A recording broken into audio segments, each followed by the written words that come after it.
बिस्मिल्लाहिर्रहमानिर्रहीम अस्सलाम वालेकुम। जल्ला के करम फजल और शुक्र के साथ मैं एकदम ठीक ठाक।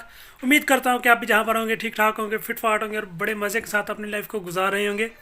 आज की इस वीडियो में मैं आप दोस्तों के साथ शेयर करने वाला हूँ कि यहाँ पर साइप्रस में जो है वो गंदम की कटाई या आरफे की कटाई जिसे जो कहते हैं उसकी कटाई कैसी होती है और उसको किस तरह सिलाज में कन्वर्ट किया जाता है। पिछली एक वीडियो में मैंने आप दोस्तों के साथ शेयर किया था कि यहाँ पर सिलाज जो तैयार हुई थी उसको हम लोड करके घर लेके आ रहे थे, लेकिन मैंने आप दोस्तों के साथ वादा किया था कि मैं इंशाल्लाह आपको दिखाऊंगा यहाँ पर जो है वो इसकी कटाई कैसे होती है, इसको पैक कैसे करते हैं, बनाते कैसे हैं।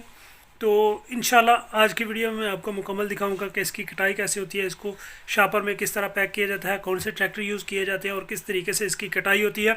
तो वीडियो को स्किप मत कीजिएगा, वीडियो का एंड तक ज़रूर देखिएगा। वीडियो अगर पसंद आए तो लाइक करें, कमेंट करें और दोस्तों के साथ ज़रूर शेयर करें।